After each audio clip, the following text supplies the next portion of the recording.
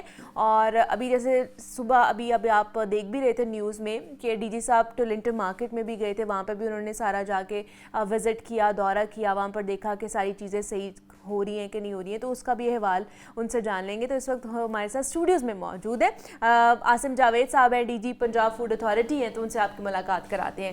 عاصم صاحب آپ کو خوش آمدید کہتے ہیں جاگو لاہور میں. کیسے ہیں آپ؟ ٹھیک ٹھاک ہیں؟ جی السلام علیکم, بہت شکریہ آپ کا, میں ٹھیک ہوں الحمدللہ. ابھی لوگ آپ کو اسکرین پر دیکھ رہے تھے کہ آپ ٹولنٹن مارکیٹ میں, اب آپ یہاں پر ہیں, تو ادھر کا احوال ہمیں بتائیے کہ خیریت تھی؟ صبح صبح آپ وہاں پر وزٹ کرنے گئے ہوئے تھے. دیکھیے وزیر پنجاب صاحبہ کی اولین ترجیح ہے کہ تمام صارفین کو جو ہے معیاری خوراک جو ہے, معیاری دودھ, معیاری گوشت جو ہے, اور معیاری جو اشیاء خردنوش ہیں ان کی فراہمی کو یقینی بنایا جائے. کل شام میں سینئر منسٹر صاحبہ نے ٹولنٹن مارکیٹ کے حوالے سے میٹنگ بھی کی تھی. انسٹرکشنز پہلے ہی ہم گورنمنٹ کی وہاں پہ کنوے کر چکے ہیں. آپ کو پتہ ہے کہ ٹولنٹن مارکیٹ پہلے سے بہت زیادہ خوبصورت, اس کی رینوویشن کی گئی. اس کے بعد ہم نے وہاں پہ جا کے تقریباً 487 جو فوڈ ہینڈلرز تھے ان کی ٹریننگ کروائی, ان کی میڈیکل اسکریننگ کروائی. اس کے بعد ان کو اویئرنیس میٹیریل جو ہے وہ دیا. ریگولر ہماری 24/7 وہاں پہ 3 شفٹوں میں ٹیمز موجود ہوتی ہیں. آج وزٹ کا مقصد ایک تو یہ ہے کہ دوبارہ سے ری چیک کرنا تھا کہ وہاں پہ کوئی ایشوز تو نہیں ہیں, اور دوبارہ سے ہم نے اویئرنیس مٹیریل تمام شاپس کو جو ہے وہ تقسیم کیا, اور ان کو یہ بتایا کہ جن کے سیریس نوعیت کے ایشوز ہوں گے ان کے اوپر ہم جو ہے وہ سخت ایکشن لیں گے. کل ہم دوبارہ ان کی ٹریننگ کروا رہے ہیں, ایک دفعہ دوبارہ ٹریننگ کروائیں گے, ان کو دوبارہ سے ایک دفعہ بتائیں گے کہ ان حفظان صحت کے اصولوں کا آپ نے خیال جو ہے وہ رکھنا ہے. صارفین کی آگاہی کے لیے بھی ہم نے وہاں پہ اویئرنیس لٹریچر موجود تھا, اور ہم نے وہ جو اویئرنیس لٹریچر تمام شاپس کے اوپر جو ہے وہ اویزاں بھی کروایا ہوا ہے کہ صارفین نے جب گوشت لینا ہے تو کن چیزوں کا جو ہے وہ خیال رکھنا ہے. تو یہ سی ایم صاحبہ کی بھی اولین ترجیح ہے کہ صارفین کو معیاری خوراک جو ہے وہ میسر آئے, اور ہماری یہ ایک کور رسپانسبلٹی ہے کہ ہم نے اپنی امپلیمنٹیشن اس طرح سے کرنی ہے, اپنی ٹیموں کی ڈپلائمنٹ اس طریقے سے کرنی ہے کہ کہیں پہ بھی جو ہے نا وہ ہم کوئی گیپ نہیں چھوڑیں جس کی وجہ سے جو ہے ملاوٹ مافیا جو ہے وہ کوئی اپنا غلط قدم اٹھا سکے. صحیح ہے, یہ بھی ہے. اچھا, اب ٹولنٹن مارکیٹ میں ایسا تو کوئی معاملہ پیش نہیں آتا جس طرح پہلے ہم دیکھتے تھے کہ کیونکہ یہ بہت برڈ ہب ہے, یہاں پر برڈز بھی ملتی ہیں, پھر باقی پیٹس بھی ملتے ہیں, باقی کہہ لیں کہ برائلر بھی وہاں پر ہوتا ہے. تو ایسے کافی کیسز آپ کے سامنے بھی آتے ہیں, ہمارے سامنے بھی آتے ہیں کہ وہاں سے مردار جو جانور ہے یا مردار جو برائلر ہے اس کو لے کے جایا جاتا ہے, پھر چھوٹی چھوٹی شاپس پہ ان کو بیچا جاتا ہے. تو ایسا کوئی واقعہ تو نہیں اب ایسا پیش آئے گا؟ دیکھیں اب تو اللہ کے فضل سے ایک تو ہماری اسٹرکٹ ویجیلنس وہاں پہ چل رہی ہے, ٹیمز موجود ہیں الحمدللہ, ایسا کچھ بھی نہیں ہے. پچھلے پورے سال کی میں آپ کو بات بتانا چاہتا ہوں, 48 مقدمات ہم نے ٹولنٹن مارکیٹ کے حوالے سے جو وہاں پہ غیر معیاری گوشت یا بعض کا جو ہے وہ جسے ہم ٹھنڈی مرغی کہتے ہیں اس طرح گوشت فراہم کرنے میں جو انوالو تھے, 48 ہم نے مقدمات درج کیے. اور ہماری بڑی سخت ہدایات ہیں سی ایم صاحبہ کی طرف سے ہمیں کہ اگر کوئی اس طرح کا بندہ پایا جائے گا FIR بھی کریں گے, اس کا کاروبار بھی جو ہے وہ بند کریں گے, اور صارفین کے حقوق کا تحفظ جو ہے وہ یقینی بنائیں گے. اب ٹولنٹن مارکیٹ کے ساتھ ساتھ جو ہے وہ گوشت کی باقی مارکیٹس بھی ہیں, جیسے بکر منڈی والی مارکیٹ ہے, اس کی ہم پراپر جو ہے لاہور میں ہمارے پاس 6 ٹیمز ہیں میٹ سیفٹی کی. 2 ٹیمز یہاں پہ ڈپلائی ہوتی ہیں, باقی پورے لاہور کو کور کرتی ہیں, جس میں مغل پورہ کی مارکیٹ ہے, جس میں بادامی باغ کی مارکیٹ ہے, اور اس کے علاوہ جو بکر منڈی والی جو ہے وہ مارکیٹ ہے. تو اس طریقے سے ہم لاہور کو جو ہے وہ کور کر رہے ہیں. مزید ہم انشاءاللہ جو ہے وہ تقریباً 250 کے قریب جو ہے وہ پوسٹیں ری ڈیزیگنیٹ کروا رہے ہیں, سبسٹیٹیوٹ کروا رہے ہیں, جس سے ہم جو ہے وہ اپنی جو میٹ کے حوالے سے اور اسی طرح سے ملک کے حوالے سے اپنی کیپیسٹی کو انہینس کر رہے ہیں, تاکہ ہماری آپریشنل کیپیسٹی جتنی اچھی ہوگی, جتنی زیادہ ہوگی, اتنا ہی بہتر طریقے سے ہم جو ہے وہ جو اشیاء خورد و نوش ہیں, اسپیشلی دودھ اور گوشت جو ہیں, اور تیسرے نمبر پہ آئل آتا ہے, چوتھے نمبر پہ پانی آتا ہے, تو ان کی ہم جو انسپیکشنز کو بہتر کریں گے. اور ایک اور چیز میں بتانا ضروری سمجھتا ہوں کہ ہم لوگوں نے الحمدللہ remodelling of slaughterhouses regulations جو ہیں وہ بنائی ہیں. گورنمنٹ سیکٹر کے جتنے بھی سلاٹر ہاؤسز ہیں ان کو ہم ڈیجیٹلی مانیٹر کریں گے. ایک ویٹنری آفیسر کی ڈیوٹی ہوگی ایک سلاٹر ہاؤس کے اوپر, SOPs ہم نے بنا لیے ہیں. جو بھی اینیمل سلاٹر ہوگا اس کا پہلے اینٹی مارٹم کیا جائے گا, اس کی تصویریں جو ہیں وہ سسٹم کے اوپر اپلوڈ ہوں گی, بعد میں اس کا پوسٹ مارٹم ہوگا اور عوام کو بتایا جائے گا کہ جو گوشت آپ کھا رہے ہیں وہ بالکل ٹھیک ہے. اس سلسلے میں چیف سیکرٹری صاحب کو بھی ہم نے جو ہے وہ سفارشات پیش کر دی ہیں. 2 ایکٹس تھے, ایک سلاٹر کنٹرول ایکٹ 1963, اس کے اندر بھی ترامیم ہم نے تجویز کر کے کیبنٹ کے لیے سمری انیشیٹ کر دی ہے. لوکل گورنمنٹ ایکٹ کے اندر جو ہے جو ضروری ترامیم ہم نے پرپوز کی تھیں وہ اس ایکٹ کا حصہ جو ہے وہ بن چکی ہیں. اگر ہم لوگ جاتے ہیں تو ایک عام شخص کو تو نہیں پتہ چلتا کہ گوشت جو ہے وہ کس طرح کا خریدنا ہے یا اس کی پہچان کس طرح ہے, وہ فریش ہے کہ نہیں ہے. کبھی کبھی ہم دیکھتے ہیں, آپ لوگ بھی جب رپورٹ کرتے ہیں, جب کیس ہمارے سامنے آتے ہیں کہ گوشت جو ہے وہ پانی ملا بیف یا مٹن بھی ہمیں نظر آ رہا ہوتا ہے. مطلب میں اگر جاؤں گی تو میں نہیں پہچان کر سکوں گی کہ یہ فریش ہے یا اس میں مطلب اس کو بہت زیادہ پانی لگایا گیا ہے اور یہ پرانا ہے. تو اس کی کس طرح پہچان کی جا سکتی ہے؟ دیکھیں اس میں 3-4 چیزیں اہم ہیں. ایک تو یہ ہے کہ گوشت کی جو رنگت ہے, جو بیف یا مٹن ہے اس کو ریڈ ہونا چاہیے, چیری ریڈ اس کو ہونا چاہیے. اگر وہ بلیکش ہے یا اس کے اوپر گرینش کوئی سپاٹس ہیں تو وہ گوشت جو ہے وہ ٹھیک نہیں ہے. آپ اس کو ٹچ کر کے بھی دیکھ سکتے ہیں. جو فریش گوشت ہوگا وہ آپ اس کو ٹچ کریں گے, تھوڑی دیر کے بعد وہ اپنی دوبارہ سے جگہ کے اوپر آ جائے گا. اس کی سمیل سے اندازہ آپ لگا سکتے ہیں. پانی ملے گوشت کی سمیل اور ہے, جو ایک طرح سے باسی گوشت ہے اس کی سمیل اور ہے, اور فریش گوشت کی سمیل جو ہے وہ بڑی پلیزنٹ اور مناسب ہوتی ہے. ان چیزوں سے آپ جو ہے اس کو تجزیہ کر سکتے ہیں. مزید یہ کہ 1223 ہماری ہیلپ لائن ہے, اس کے اوپر بھی آپ اطلاع کر سکتے ہیں. اور صارفین کی آگاہی کے لیے ہم نے یہ اویئرنیس لٹریچر اپنے جو website Punjab food authority کے اس کے اوپر بھی آویزہ کیا ہوا ہے, اس پہ اپلوڈ کیا ہوا ہے, وہاں سے بھی آپ دیکھ سکتے ہیں. اور ٹائم ٹو ٹائم ہم اس کے اوپر اپنی مختلف جو ہے نا وہ ڈاکومنٹریز اور ریلز بھی جو ہے وہ شائع کرتے رہتے ہیں. اس سے بھی آپ کو ایک آگاہی جو ہے مل سکتی ہے. 1223 جو ہے نا یہ پنجاب فوڈ اتھارٹی کی ہیلپ لائن نمبر ہے. آپ کو کوئی بھی آپ کے علاقے میں ایسی چیز نظر آ رہی ہے جو کہ اللیگل ہو رہی ہے, معیاری اشیاء نہیں بیچی جا رہی ہیں, لوگوں کی صحت کے ساتھ کھلواڑ کیا جا رہا ہے, تو آپ ان کو کمپلین کر سکتے ہیں اور اس کے اوپر کارروائی بھی ہوگی. عاصم جاوید صاحب ہمارے ساتھ موجود تھے, DG ہیں پنجاب فوڈ اتھارٹی کے. عاصم صاحب thank you so much for coming. جناب لاہور 1.5 کروڑ آبادی کا شہر ہے جو پاکستان کے دیگر شہروں کی نسبت سہولیات اور دیگر سٹینڈرز کے حوالے سے بہتر ہے, لیکن آبادی کی رفتار انسٹاپیبل ہوتی جا رہی ہے اور یہی وجہ ہے کہ چیلنجز بھی بڑھتے جا رہے ہیں. آئے روز شہر میں ٹریفک حادثات بھی معمول بن چکے ہیں اور جس سے روڈ اینڈ سیفٹی کے تصور کو تقویت ملتی ہے اور معیار کو بہتر بنانے کی ضرورت محسوس ہوتی ہے. گزشتہ روز ریسکیو کے فراہم کردہ ریکارڈ کے مطابق پنجاب بھر میں 1081 ٹریفک حادثات ہوئے ہیں, جن میں سب سے زیادہ 194 حادثات صرف اور صرف لاہور میں ہوئے ہیں, اور ان حادثات کے نتیجے میں 7 اموات لاہور میں جبکہ 18 اموات پورے پنجاب میں ہوئی ہیں, اور زخمیوں میں بہت سے افراد ہینڈ انجری کا شکار ہو کر ہسپتالوں میں زیر علاج ہے, جبکہ فریکچر کے کیسز بھی بہت زیادہ ہیں. اب اگر ہم تصویر کے دوسرے رخ پر آتے ہیں جس میں یہ بات سامنے آتی ہے کہ ٹریفک حادثات ایک تو رات اور دوسرا دھند کی وجہ سے ہوتے ہیں. پورے شہر میں اس وقت ترقیاتی کام ہو رہے ہیں.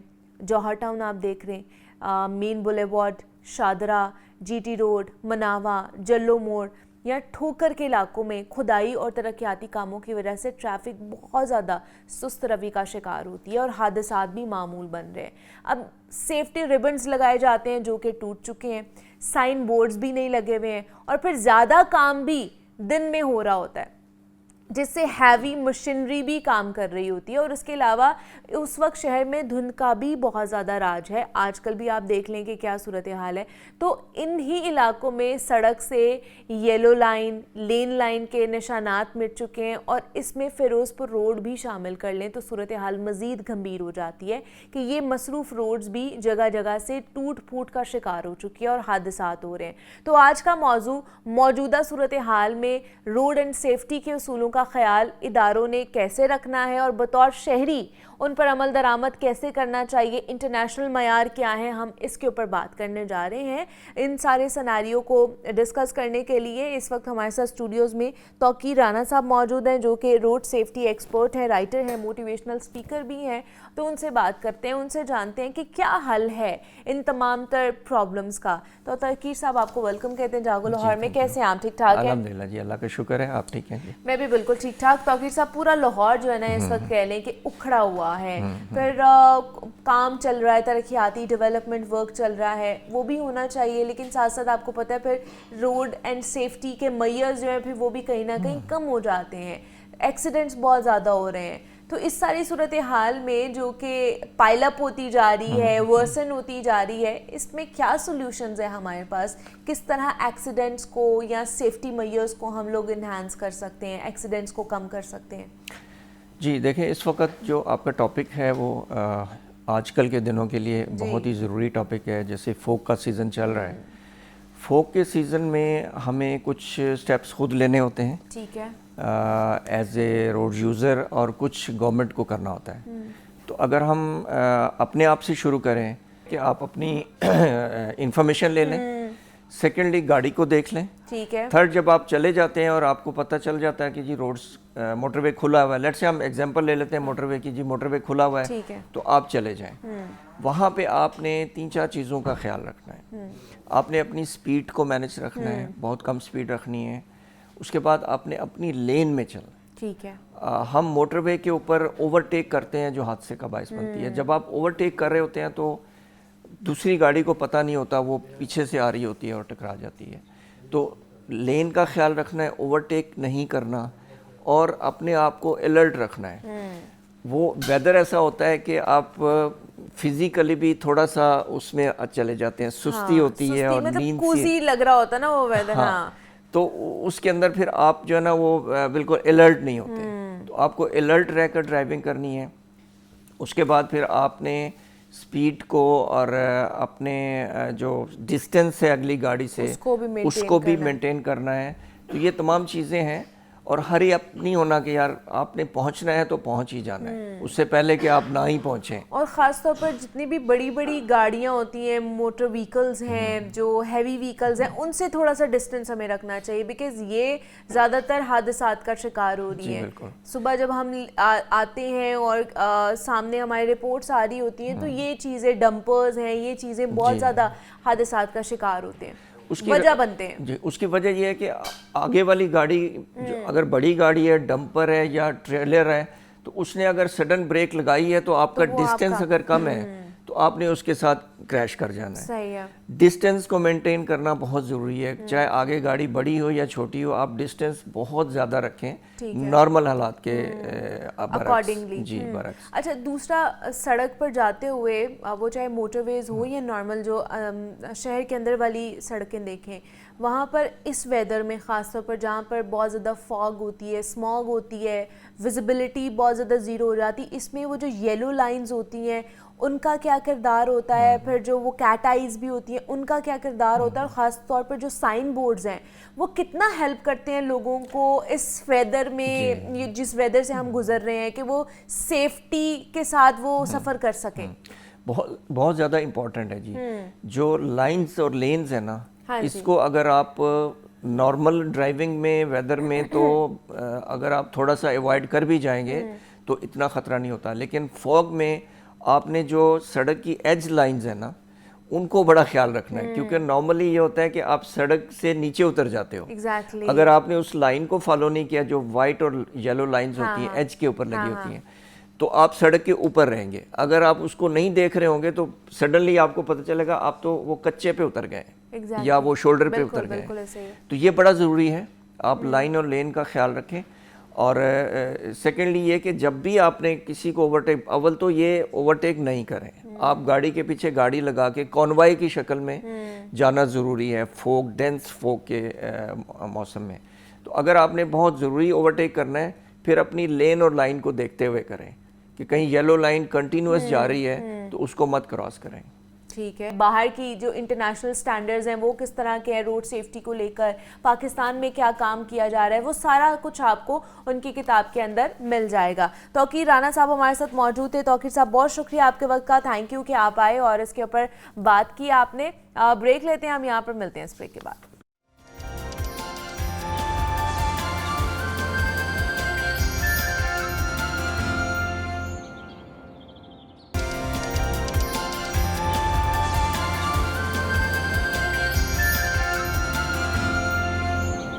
Welcome back to Jago Lahore. جناب اب ایک اور ٹیلنٹ ہے جن سے آپ کی ملاقات کرانی ہے ہم نے, اور اب کچھ آرٹسٹ لوگ بھی ہمارے پاس آ رہے ہوتے ہیں, آپ کو پتہ ہے, اور آرٹ کی آج کل ویسے بھی بہت زیادہ ڈیمانڈ ہے, اور خاص طور پر جو ہینڈ میڈ جولری ہے یا ہینڈ میڈ کوئی بھی چیز بنی ہوئی ہوتی ہے نا, ایک تو اس کی کہہ لیں کہ لانگ لاسٹنگ بہت زیادہ ہوتی ہے, اس کا معیار بڑا اچھا ہوتا ہے اور لوگ پسند کر رہے ہوتے ہیں. تو آج ایک ایسی ہی جولری آرٹسٹ ہیں جو کہ ہینڈ میڈ جولری بناتی ہیں, خود سے ہر چیز بنا رہی ہوتی ہیں. تو ان سے آپ کی ہم ملاقات کرائیں گے, ان سے تھوڑا سا جانیں گے بھی کہ ہم گھر میں بیٹھ کے, یا آپ لوگ جو ہمیں اس وقت دیکھ رہے ہیں وہ گھر میں بیٹھ کے اس طرح کا کیسے کام سٹارٹ کر سکتے ہیں, اور ہینڈ میڈ جولری بنانا کہاں سے سیکھ سکتے ہیں, ان سے سیکھ سکتے ہیں کہ نہیں سیکھ سکتے ہیں.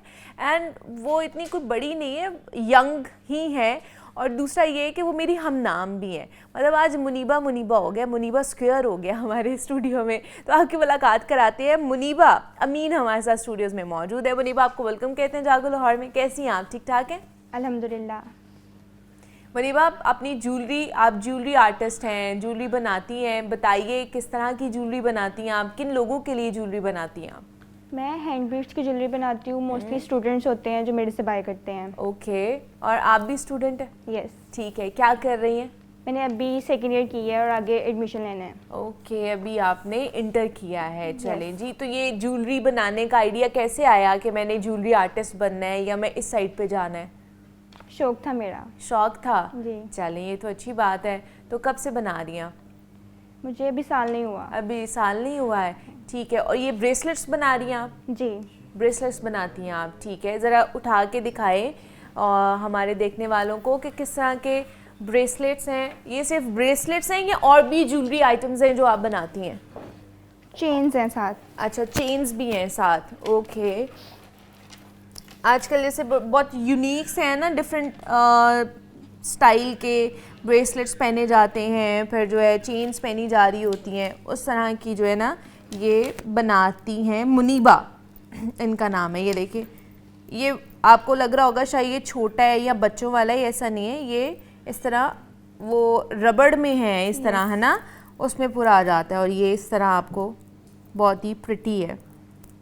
یہ دیکھ سکتے ہیں, یہ تو میرے کپڑوں کے ساتھ بھی میچ ہو گیا نا. یہ اس طرح لگ رہا ہے, ویری نائس. اور یہ اسٹوڈنٹس کے لیے آپ بنا رہی ہوتی ہیں؟ اچھا, یہ نیم والا بھی ہے؟ نیم والا بھی بناتی ہیں. یہ دیکھیں, یہ اس کے اوپر نا سارا جو ہے بیڈس کے اندر نام لکھا ہوا ہے. آپ اس طرح کا بھی بنوا سکتے ہیں. صحیح ہے, ٹھیک ہے. تو اس کو خود بناتے ہو سارا؟ جی. ہاں جی. ٹھیک ہے, کہاں سے سیکھا تھا؟ کہیں سے بھی نہیں سیکھا؟ نہیں. تو خود سے دیکھ کر سوشل میڈیا پر پھر آئیڈیا ہوا کہ میں نے اس طرح بنانا ہے. جی. چلیں یہ تو اچھی بات ہے. کچھ آپ نے بنانا بھی ہے, ہمیں دکھانا بھی ہے. آپ نے فون چارم بنانا ہے آپ نے. چلیں ساتھ ساتھ پھر بنائیں آپ, اور میں ساتھ ساتھ آپ کی جو کلیکشن ہے وہ بھی اپنے دیکھنے والوں کو دکھاتی ہوں. اس میں چینز بھی ہیں منیبہ کی جو بنا رہی ہوتی ہیں, پھر یہ والے بھی بینڈز ہیں. آج کل آپ نے دیکھا ہوگا, ہاں یہ پیئر میں ہیں کہ آپ فرینڈز جو ہیں وہ ویری نائس, ویری کیوٹ. یہ دیکھیں, یہ میگنیٹک والے ہیں. اس میں وہ ہے کہ آپ اپنے دوستوں کو جو ہے نا وہ اس طرح دے سکتے ہیں, لوڈ ونس کو دے سکتے ہیں. تو یہ ایک مطلب اگر یہ جو پیئر آپ نے بنانا ہے تو اس کو کتنا ٹائم لگ جاتا ہے؟ یہ 5 سے 10 منٹس میں بنا لیتی ہیں آپ. چلے جی, یہ تو بڑی اچھی بات ہے, ویری نائس. اور یہ ابھی ہم چارم بنا رہے ہیں فون پہ لگانے کے لیے. ٹھیک ہے, تو یہ لوگ خاص طور پر اسٹوڈنٹس کے لیے آپ بنا رہی ہیں. اسٹوڈنٹس کو ٹارگٹ کیا آپ نے, تو اسٹوڈنٹس کس طرح کی زیادہ لے رہے ہوتے ہیں؟ یہ چین والی لے رہے ہوتے ہیں, یہ والی پیئر والی لے رہے ہوتے ہیں, پیئر والی لے رہے ہوتے ہیں؟ اوکے, چلے جی. اسٹالز بھی لگائے ہیں تو میرا سب سے زیادہ پیئر سیل ہوا ہے. اوکے, تو وہ کلر بھی کسٹمائز کرواتے ہیں یا یہی والے لے لیتے ہیں؟